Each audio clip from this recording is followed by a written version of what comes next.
How do? Time for Spider and Olde Scooter. This is the Killing Machine edition. Remove, restore all. I don't know what that message means. It has something to do with this using Google. Okay. The cloud version of Google something, as a backup. And those messages come up. Anyway, I love coping with technology. 80-year-old guys struggle with technology. I don't know why I do, just because I'm 80, because I've been a technological kind of person my whole life. But it's moving pretty darn fast these days, and just keeping up with, like, how to operate your Mac for some people. It's a great day. The new New Yorker has come, the new Science. Both of them come late to my house because I live way out in the country. But great stories in both. And we have sort of the ongoing Bannon story, which I see as the Breitbart Robert Mercer story, which I'll blather on about in a bit. But right now we're basically here to play Spider Solitaire, the iMac version. Operated by, you may be relieved to note that Spider Mac herself is back instead of the second picture of me. I was just fascinated with that thing, so we did it. Hope it didn't offend you or forever despoil my reputation as a humble man. So back to the game. What we're going to do tonight is play the first two deals so you can see them.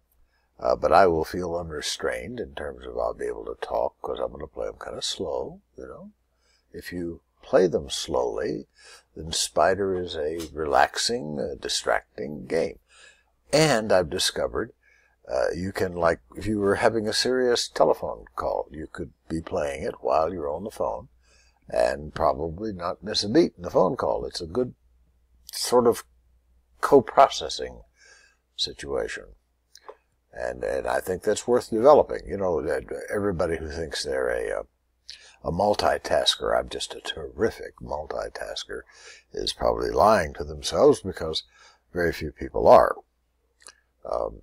You can, in fact, do lots of things at once, but all of them suffer quality-wise in most of the research I've read. But this little game is sort of a way to practice multitasking, doing two different kinds of tasks simultaneously. And if you get semi-competent with it, you're probably better than most people. So there's your self-improvement tip. Play Spider Solitaire while having important, perhaps earth-shattering telephone conversations. Maybe President Trump, when next time he's talking to Angela Merkel or something, could be playing a little Spider Solitaire. I call this the Killing Machine edition because I'm just intrigued with Stephen Bannon, not so much as, I don't know what most people are interested in Bannon about, but I'm interested in him because of his amazing powers. And I said he went to his bat cave last night when he resigned. But think about the bat cave. Incredible wealth, secret place, and unimaginable weapons that, you know, the local cops have just not seen, the FBI has not seen, the military, he's got the car that goes, 300 miles an hour and can jump tall buildings in a single bound and stuff like that. Well, all that is the case. There is the Bat Cave, that's Breitbart. There is unlimited wealth, which is Robert Mercer and his daughter, Rebecca. Cheek to jowl business partner or associate with Bannon. The amazing weapons are Cambridge Analytica. You know about Cambridge Analytica?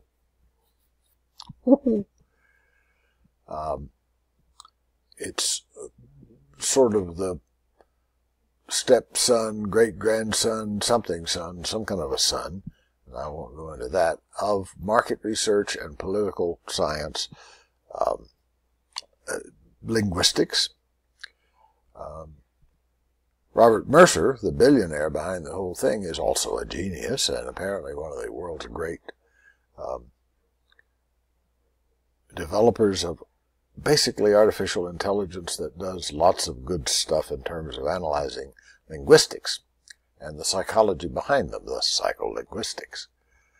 And they were very, very important in the success of Donald Trump's political campaign.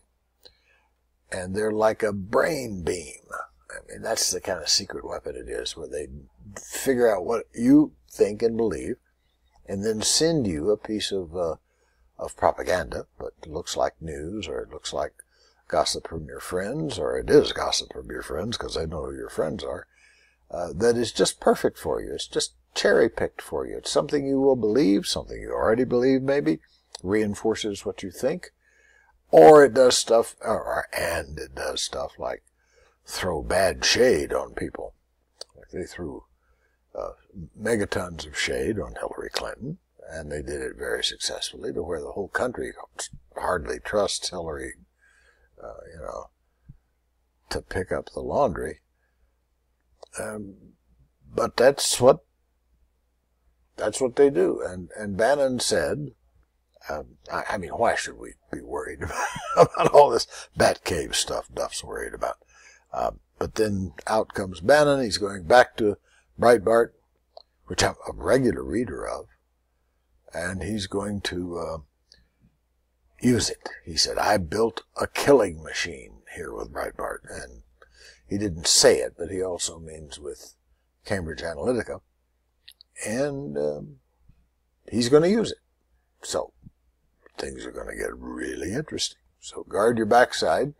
Watch out for fake news stories that just seem perfect for what you believe, or reinforce your hatred of the competition or whatever it does to you, and maybe we'll get through the next decade. Well, I made a liar of myself. Apparently I can't play real well while talking.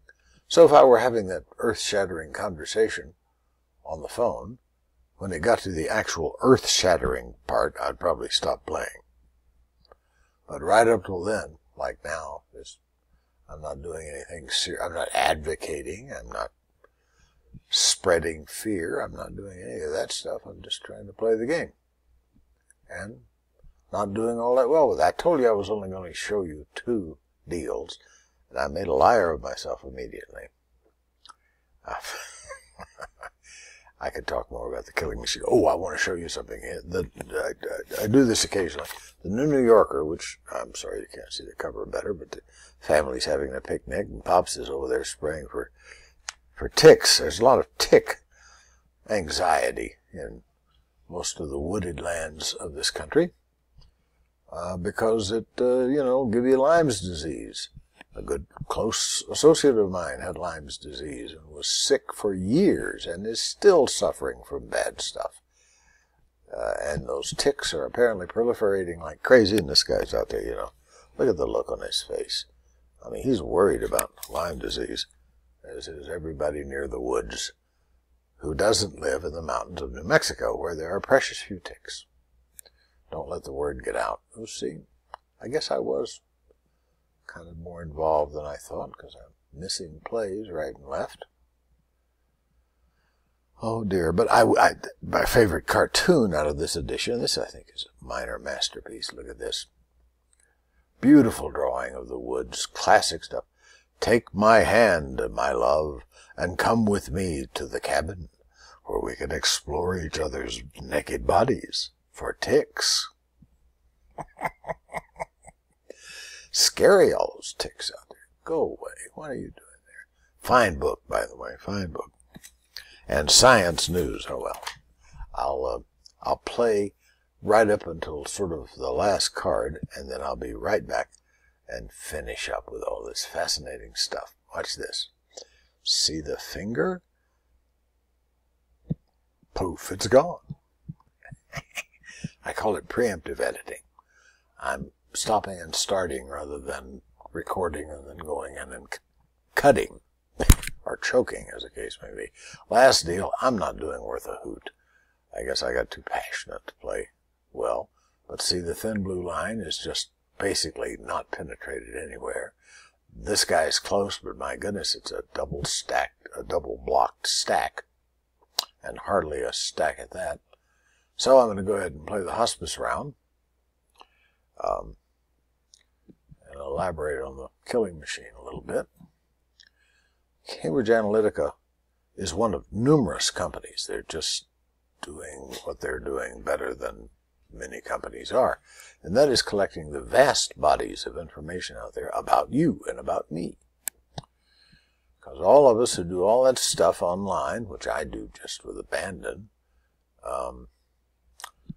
we're being recorded, we're being tracked. They know that if you use Facebook, if you use Twitter, if you use Amazon, you use eBay, you pay PayPal, all these things we think are super secure.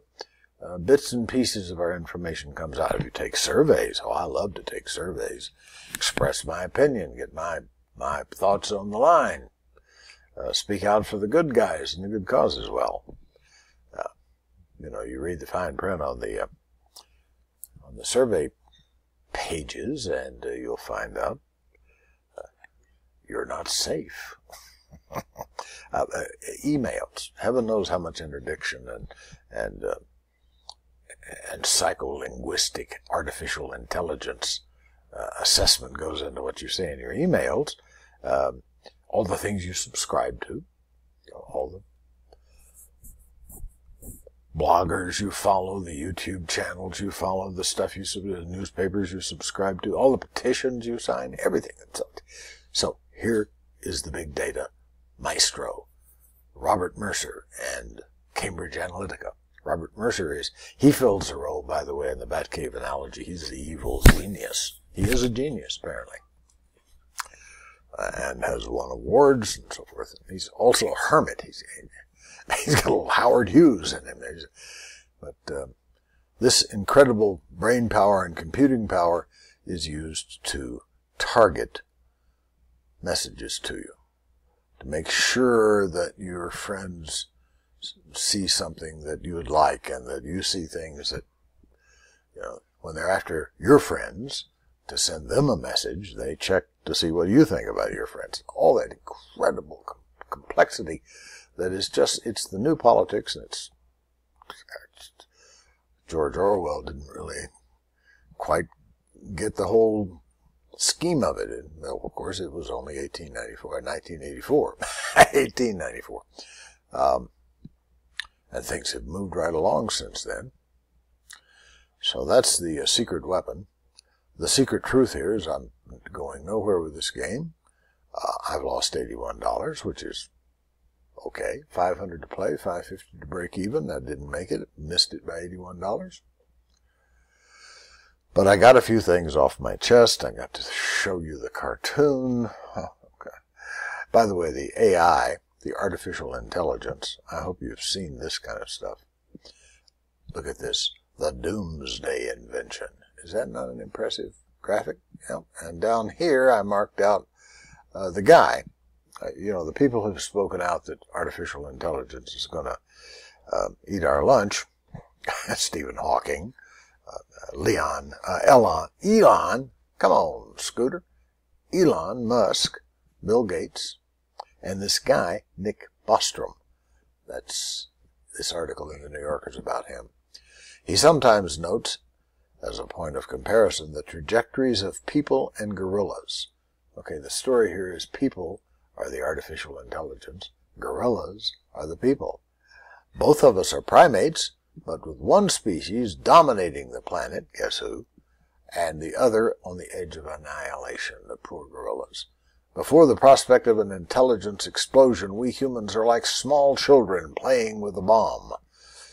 We have little idea when the detonation will occur, although if we hold the device to our ear, we can hear a faint ticking sound. So there's a lot of cataclysm talk out there about artificial intelligence, which can sort of build itself and make itself smarter and expand itself, and pretty soon it'll be 1,000 times smarter than humans, and it'll be a different life form, and a lot of people are worried about that.